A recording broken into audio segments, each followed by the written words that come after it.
Hello, YouTube followers. This is John Democus, aka Half Man, Half Cichlid. I hope everybody's doing well and getting ready for a fun and safe New Year's.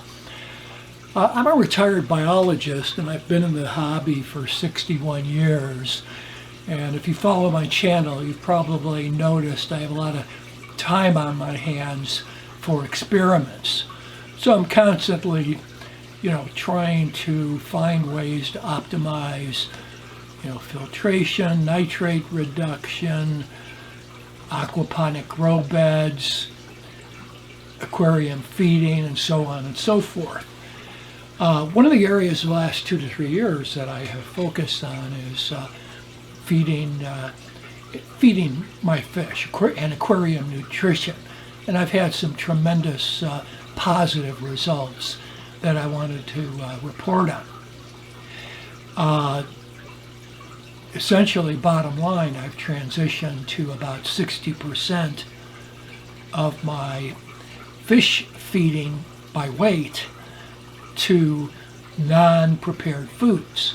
Prepared foods being, tablets and sticks and flakes. So I've transitioned in large part away from them and towards other more nutritious foods that I'll talk about, and also the results with my fish.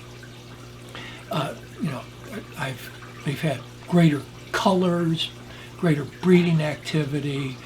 The fish are growing much larger. So there's a whole set of positive aspects to this shift in my feeding regimen that I'll share with you. So, without further ado, let me get down to how I've changed my feeding, what I've changed to, and how it's impacted my fish's health.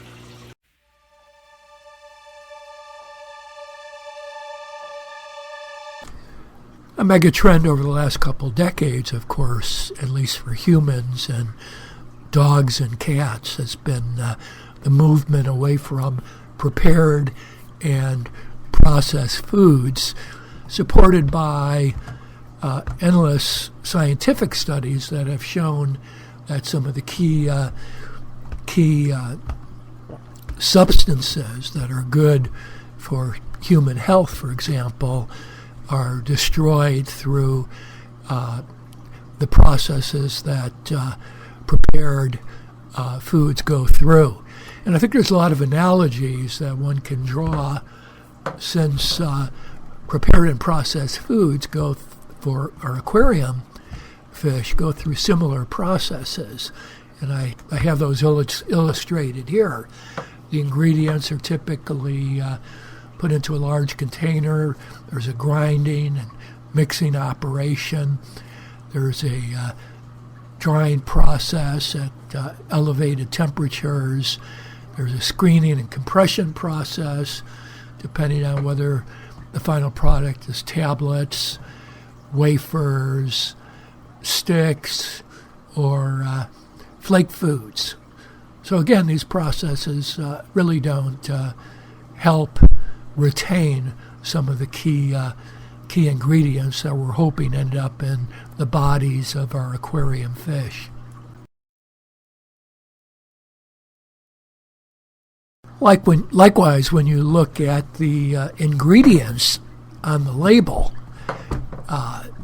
manufacturers attempt to replace many of the key natural ingredients with chemicals and other substances.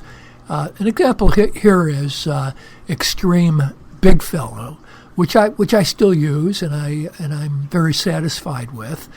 But if you look at the ingredients list for these tablets, or pellets, I should say, there's a total of 39 different ingredients, only 4 of which I would consider to be natural: krill meal, shrimp meal, squid meal, pea protein, maybe 5 when you add the algae meal. So bottom line is your fish are getting a lot of ingredients that are added to the formula. Some of them, like garlic, in many cases, are just added to improve the appetite of our fish, and it's been demonstrated that without garlic in a number of foods, the fish won't even eat it. So we have two issues. We have an ingredient issue, and we have all this processing that the foods go through that are quite destructive.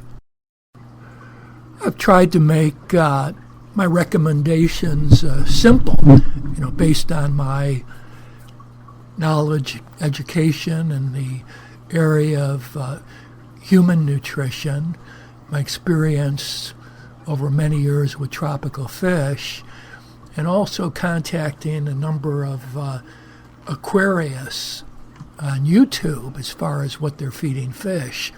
I've come up with this fish food scale, which you may or may not agree with, but again, this is what I'm using and what I would propose you consider in putting together your diet, your overall diet, your total diet for your aquarium specimens. You can see prepared foods are much lower on the scale than some of the foods like live fish foods, which are at the top of the scale. But even within prepared foods, there's quite a range. There's, number one, there's the, let's say, flakes that are primarily grains and binders and fillers, all the way to number 4, where a large percentage of the weight of, let's say, pellets, for example, is processed seafood, other proteins, and algae. So if you can see, as you move up the chain, there's less, up the food scale, I should say, there's less processing, there's less destructive heating and mixing and grinding going on with the food. And of course, far less, and in many cases, nothing added by the supplier to the food. For example, at the top, number 9, if we feed live earth or bloodworms or brine shrimp or daphnia, they're getting all the natural ingredients that come with those live foods. So anyway, this is based on my analysis, my experience, and input from others. And what I'm targeting right now is, and I call it number 10, is a varied diet, realizing that many of us need some prepared foods for convenience purposes. We're running out of the door, what have you. But my goal is to have 60% of the food by weight supplied from numbers 5 through 9, and to have about 40% supplied with prepared foods, and focusing on the higher quality processed foods.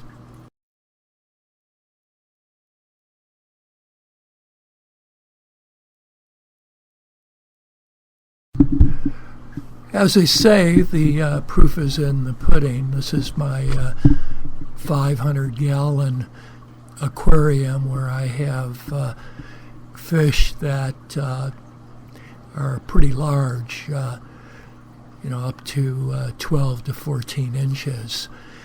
But in any event, on days when I feed freeze-dried food, for example, I notice that the fish have much more intense colors, especially reds.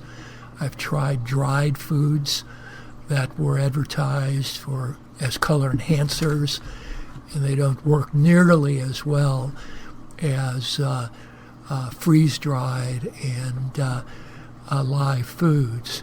I've also noticed that my fish have grown extremely rapidly, and some of these Vieja, for example, are up to 14 inches, and they achieve that size in less than a year.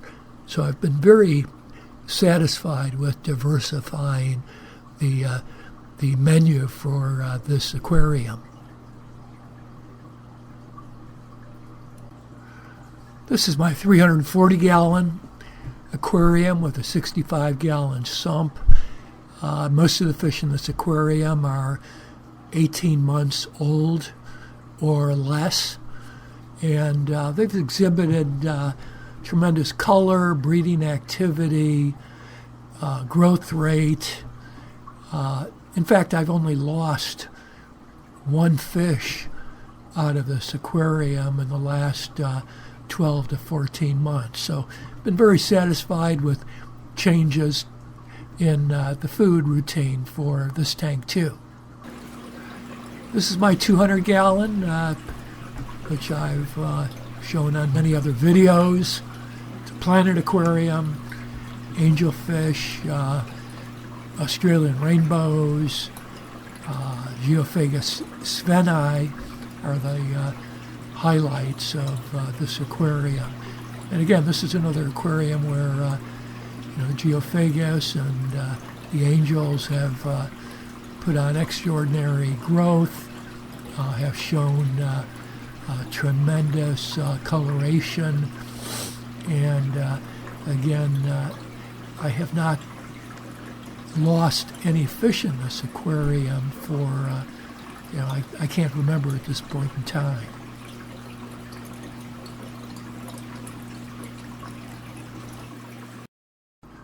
So in summary, we have reviewed why prepared and processed aquarium foods like sticks, pellets, flakes, and so on are not ideal, and why they lose key natural ingredients through the processing of those foods. We've also seen what I'm proposing and what I'm utilizing as a fish food scale of 1 to 10, where 10 is a much better and ideal diet relative to a diet with prepared foods only. So in any event, I hope this video and its content have been helpful to you in helping select a more varied and healthy and natural menu for your aquarium fish, and ultimately healthier, stronger, more colorful specimens in our aquariums. Thanks for joining me, and look forward to any comments and other information you might provide from your experience. Thank you.